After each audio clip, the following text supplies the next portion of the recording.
नमस्कार, जय हिंद दोस्तों। चलिए जानते हैं मध्य प्रदेश की हर जिले हर क्षेत्र की 50 फटाफट बड़ी खबरों को सिर्फ 10 मिनट में। लेकिन उससे पहले आप यह वीडियो किस जगह से देख रहे हैं हमें कमेंट में जरूर बताइए। प्रदेश सरकार विश्वविद्यालयों और महाविद्यालयों में अस्थायी तौर पर अध्यापन कर रहे अतिथि विद्वानों के लिए हरियाणा मॉडल लागू करने की तैयारी में है। उच्च शिक्षा विभाग ने 7 सदस्यों की समिति गठित की है जो हरियाणा मॉडल का अध्ययन कर रिपोर्ट पेश करेगी। बताया जा रहा है कि हरियाणा मॉडल लागू होने से प्रदेश में अतिथि विद्वानों का वेतन 1.5 गुना तक बढ़ जाएगा। वहीं सेवानिवृत्ति की आयु तक उनकी सेवाएं बनी रहेंगी।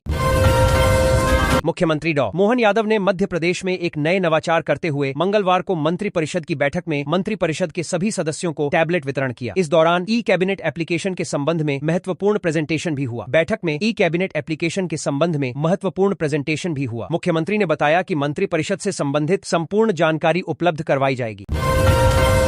ताजा अपडेट के अनुसार केंद्र सरकार ने नवंबर 2025 में पीएम किसान की 21वीं किस्त जारी कर दी थी। आमतौर पर केंद्र की किस्त के कुछ हफ्तों बाद राज्य सरकार अपनी राशि जारी करती है। अनुमान लगाया जा रहा है कि जनवरी 2026 के दूसरे सप्ताह में मुख्यमंत्री 14वीं किस्त के पैसे सीधे किसानों के बैंक खातों में ट्रांसफर कर सकते हैं। हालांकि अभी आधिकारिक तारीख का ऐलान होना बाकी है।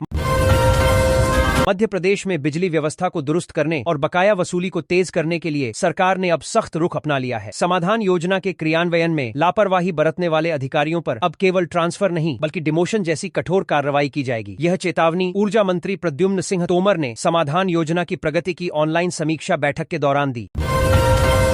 मध्य प्रदेश की मोहन यादव सरकार ने बुरहानपुर जिले में 2 महत्वपूर्ण सिंचाई परियोजनाओं को प्रशासकीय स्वीकृति दी है। इन परियोजनाओं के माध्यम से लगभग 51,000 हेक्टेयर भूमि में सिंचाई की सुविधा उपलब्ध होगी। मध्य प्रदेश में अब शहरों में चलने वाली सिटी बसें उपनगरीय आसपास के इलाकों तक भी जा सकेंगी। सरकार ने इसके लिए कानून में बदलाव को मंजूरी दे दी है। मंत्रालय में मंगलवार को हुई कैबिनेट बैठक में मध्य प्रदेश मोटरयान कराधान अधिनियम 1991 में संशोधन का निर्णय लिया गया। मध्य प्रदेश राज्य सहकारी बैंक की इस भर्ती में कुल 1763 पदों पर सीधी नियुक्ति की जाएगी। इनमें कंप्यूटर ऑपरेटर के 748 पद, कंप्यूटर ऑपरेटर संविदा के 176 पद और सोसाइटी मैनेजर के 848 पद शामिल हैं। इसके अलावा अधिकारी श्रेणी के विभिन्न पद भी इस भर्ती प्रक्रिया में शामिल किए गए हैं। वर्ल्ड चैंपियन क्रांति गौड़ के कारण उनके पिता मुन्ना सिंह की पुलिस की नौकरी को बहाल कर दिया गया है। मध्य प्रदेश के मुख्यमंत्री मोहन यादव ने वर्ल्ड कप जीतकर आई क्रांति से वादा किया था कि उनके पिता की नौकरी को बहाल किया जाएगा और ऐसा ही हुआ। मध्य प्रदेश के बड़े हिस्से में शीतलहर ने ठिठुरन बढ़ा दी है। ठंड और कोहरे से जनजीवन प्रभावित है। रेलगाड़ियां देरी से चल रही हैं। वहीं कई जिलों के स्कूलों में छुट्टी घोषित कर दी गई है। राज्य में बीते कुछ दिनों से ठंड का असर बना हुआ है। पहाड़ी राज्यों में हो रही बर्फबारी का असर मध्य प्रदेश में अब साफ दिखने लगा है। राजधानी भोपाल से लेकर इंदौर, ग्वालियर, उज्जैन और जबलपुर तक सोमवार सुबह लोगों की नींद घने कोहरे और बर्फीली हवाओं ने तोड़ी। कई जगहों पर हालात ऐसे रहे कि सामने की गाड़ी तक नजर नहीं आ रही थी।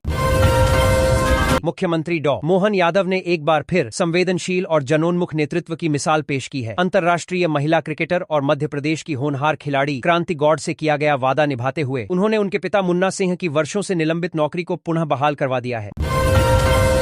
मध्य प्रदेश में ठंड का सितम जारी है। लगातार तापमान के गिरने और शीतलहर के कारण आम जनजीवन पर भारी असर पड़ रहा है। एमए में मध्य प्रदेश के कई जिलों में कड़ाके की ठंड और शीतलहर को देखते हुए स्कूलों में अवकाश घोषित कर दिया गया। नए साल में नई नौकरियों के अवसर बनते हुए दिख रहे हैं। एक तरफ जहां 2026 में बम्पर भर्तियां होने की संभावनाएं हैं, तो वहीं 2026 की शुरुआत में ही आने वाले दशक में भारत में नौकरियां की संभावनाओं की तस्वीर भी होती दिख रही है, जिसके तहत 10 करोड़ जॉब्स की संभावनाएं भारत में दिख रही हैं। इंदौर में दूषित पानी से 17 लोगों की मृत्यु ने पेयजल की गुणवत्ता पर सवाल खड़े कर दिए हैं। शहरों में पेयजल आपूर्ति में बड़ा योगदान नदियों और जलाशय का है, लेकिन उद्योगों का रसायन युक्त पानी इनमें मिलने से आम लोगों का स्वास्थ्य प्रभावित हो रहा है। मध्य प्रदेश माध्यमिक शिक्षा मंडल की कक्षा 10वीं और 12वीं की बोर्ड परीक्षाएं 7 फरवरी 2026 से शुरू होने जा रही हैं। इस बार मंडल ने परीक्षा की शुचिता बनाए रखने के लिए सुरक्षा और निगरानी के अब तक के सबसे कड़े इंतजाम किए हैं। प्रदेश भर से करीब 16.07 लाख विद्यार्थी परीक्षा में शामिल होंगे और उनकी हर गतिविधि पर डिजिटल सिस्टम के साथ साथ फील्ड स्तर पर भी नजर रखी जाएगी। सरकारी नौकरी की खोज में लगे लोगों के लिए यह सूचना महत्वपूर्ण है। मध्य प्रदेश में आंगनवाड़ी के लिए बड़ी संख्या में भर्ती निकाली गई है। इस भर्ती में आंगनवाड़ी कार्यकर्ता और सहायिका के 4700 से ज्यादा पदों के लिए आवेदन आमंत्रित किए गए हैं। प्रदेश के ऊर्जा मंत्री प्रद्युम्न सिंह तोमर ने कहा कि समाधान योजना में निर्धारित लक्ष्य के अनुसार उपलब्धि नहीं प्राप्त होने और कार्य में लापरवाही पर अधिकारियों का अब ट्रांसफर नहीं बल्कि उनका डिमोशन किया जाएगा। मध्य प्रदेश में गेहूं के समर्थन मूल्य को लेकर एक बार फिर सियासी और किसान आंदोलन की सरगर्मी तेज हो गई है। भारतीय किसान संघ ने प्रदेश की मोहन सरकार के खिलाफ ताल ठोकने का ऐलान करते हुए कहा।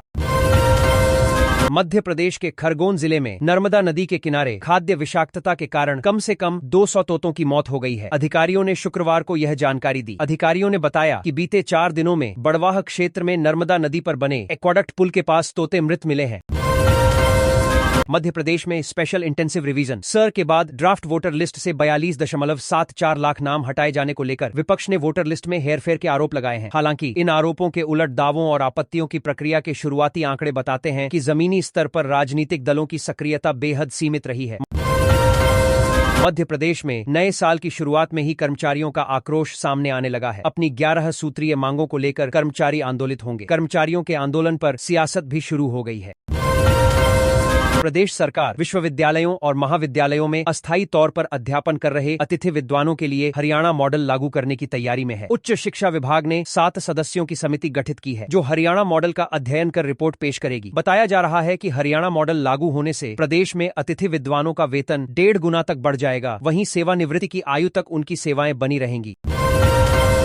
मुख्यमंत्री मोहन यादव ने मध्य प्रदेश में एक नए नवाचार करते हुए मंगलवार को मंत्रिपरिषद की बैठक में मंत्रिपरिषद के सभी सदस्यों को टैबलेट वितरण किया। इस दौरान ई कैबिनेट एप्लीकेशन के संबंध में महत्वपूर्ण प्रेजेंटेशन भी हुआ। बैठक में ई कैबिनेट एप्लीकेशन के संबंध में महत्वपूर्ण प्रेजेंटेशन भी हुआ। मुख्यमंत्री ने बताया कि मंत्रिपरिषद से संबंधित संपूर्ण जानकारी उपलब्ध करवाई जाएगी। ताजा अपडेट के अनुसार केंद्र सरकार ने नवंबर 2025 में पीएम किसान की 21वीं किस्त जारी कर दी थी। आमतौर पर केंद्र की किस्त के कुछ हफ्तों बाद राज्य सरकार अपनी राशि जारी करती है। अनुमान लगाया जा रहा है कि जनवरी 2026 के दूसरे सप्ताह में मुख्यमंत्री 14वीं किस्त के पैसे सीधे किसानों के बैंक खातों में ट्रांसफर कर सकते हैं। हालांकि अभी आधिकारिक तारीख का ऐलान होना बाकी है।